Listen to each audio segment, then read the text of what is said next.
Bon, comme à peu près une fois par an, on va s'amuser à une petite chose. Pour les fans de One Piece,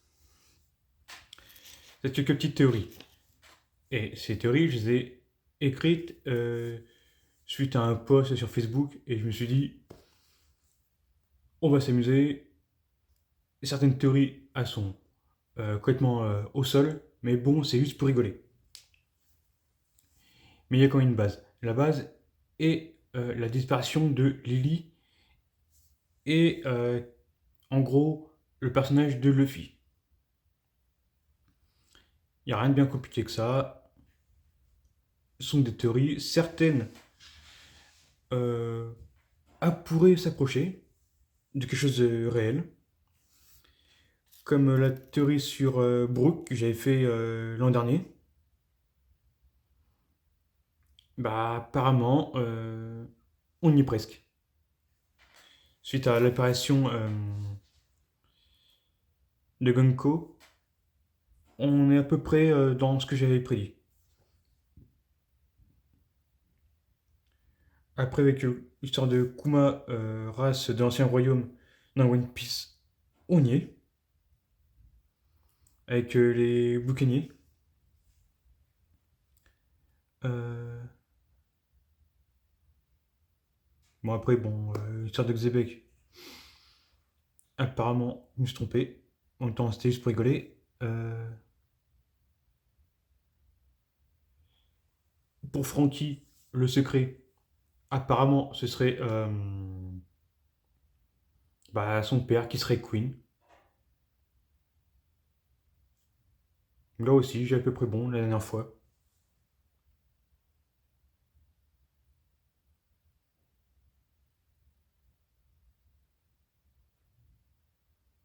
Ensuite, je crois que c'est bon. Commençons les théories suite au post que j'ai vu sur Facebook et puis après, bon, bah, je me suis amusé à faire des théories. Il y en a 5. La première théorie, Luffy serait le fils de Nefertari Lily et de Joy Boy. En partant du principe que, un peu comme le fruit de Toki, ou bien c'est quelqu'un qui avait le fruit de Toki en ou un autre, qui l'aurait envoyé dans le futur, et il y aurait eu plus ou moins une prédiction, et puis bon bah, elle aurait été retrouvée, ou bien elle serait présentée à quelqu'un, et puis le nom aurait, ou non, fait tilt à quelqu'un, puis elle serait retrouvée, par exemple, avec Dragon. C'est une théorie, bon. Après, dans le même genre, Lily et Dragon ont eu Luffy, en partant du principe qu'elle aurait été envoyée quelque part, ou qu'une manière ou d'une autre, elle aurait traversé le temps, en n'ayant pas ou peu vieilli. Et la théorie numéro 3, dans le même style, Lily aurait été piégée dans une sorte d'ambre, glace ou autre, et Dragon, via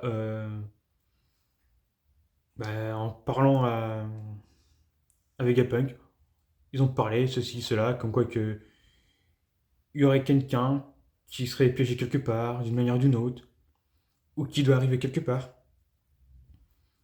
Et ça correspondrait au siècle oublié. Dragon aurait été voir, aurait découvert Lily, et puis d'une manière ou d'une autre, par la suite, ils seraient devenus les parents. Ou, dans l'hypothèse numéro 1, elle aurait été enceinte de Joy Boy. Enfin, que voilà, elle aurait eu une romance avec Joy Boy, et puis que le fils soit l'enfant.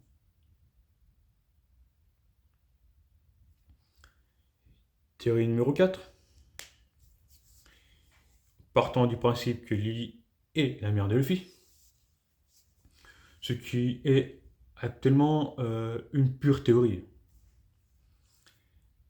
Lily aurait élevé Luffy pendant ses 5 à 6 premières années, et quand Luffy était tout petit, il aurait raconté son vécu aux côtés de Joy Boy, du fait d'avoir parlé de Joy Boy et compagnie, ceci, cela, de l'aventure, serait implanté dans Luffy des valeurs, des manières de faire,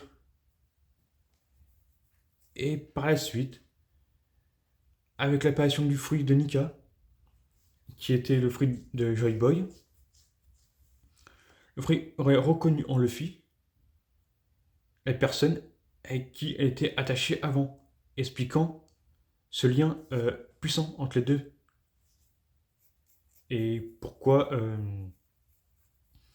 Luffy a utilisé la croix sur le bras. Euh,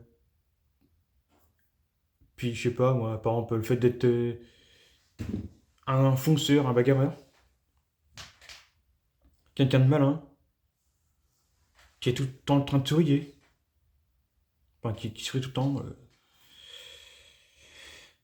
En gros, une sorte de Joy Boy, tout petit, et dont le fruit aurait dit: ah, tiens, on dirait la personne avec qui j'étais avant. Il faut que je retourne avec cette personne-là. Et puis voilà. Bon, après, c'est encore à développer, mais bon, vous avez l'idée. Ensuite, dans la même idée, le fruit de Nika ne peut éveiller une forme particulière que s'il est dans un corps particulier. Par exemple, là, la famille des Monkey D pourrait être liée à Joy Boy d'une manière ou d'une autre, expliquant également pourquoi il soit arrivé à Luffy. Donc, le fruit est lié à une génétique, une famille ou autre particulière, ne peut éveiller une forme particulière uniquement s'il est face à Imu, du fait de ce lien positif-négatif, et qu'à la hauteur du côté négatif de Imu, il faut une valeur positive, et seul le fruit de Nika peut le faire, dans un corps particulier, avec un éveil particulier. Ouais. Et qu'en gros, bon, bah, je vais dire, ça se trouve, le premier porteur de Nika, enfin, du fruit de Nika, qui était sans doute un fruit de caoutchouc normal, mais après, avec le lien qui s'est fait, il a éveillé une forme particulière, une âme particulière, et que de fait, il est possible que le premier porteur et Luffy ne fassent qu'une seule et même lignée. Pour, ouais. Depuis quand, en partie, pourquoi il y aurait possiblement eu un autre porteur avant Luffy, expliquant l'arrivée de Emmet sur la Terre Sainte de Marie-Joie. Il a été vaincu avant que cela ne se fasse correctement, quoi. Donc Imu aurait réussi à le battre, ou bien les 5 doyens ont réussi à battre le Nika de l'époque, et expliquant également pourquoi Emmet s'est arrêté net. Parce que le coup de l'énergie qui serait arrêté, je vois mal comment. Parce qu'apparemment, seul le bruit des tambours de la libération que Nika peut produire est capable d'éveiller Emmet. Donc voilà. Si vous pensez que mes théories sont au sol, vous avez les commentaires. Si vous souhaitez développer, vous avez les commentaires. Sinon, vous avez le like, le dislike. Et si vous voulez d'autres vidéos de théorie sur One Piece, bah, je vous invite à vous abonner sur cette vidéo, parce que je vois à quel endroit tout le monde s'abonne. Si c'est une vidéo en particulier, un, un short, ou bien directement depuis la page d'accueil. Et oui, je le vois. Bon, abonnement, like, partage, vous connaissez la chanson. Sur ce, la vidéo est finie et je vous laisse dans les commentaires le soin de donner votre avis. Au revoir.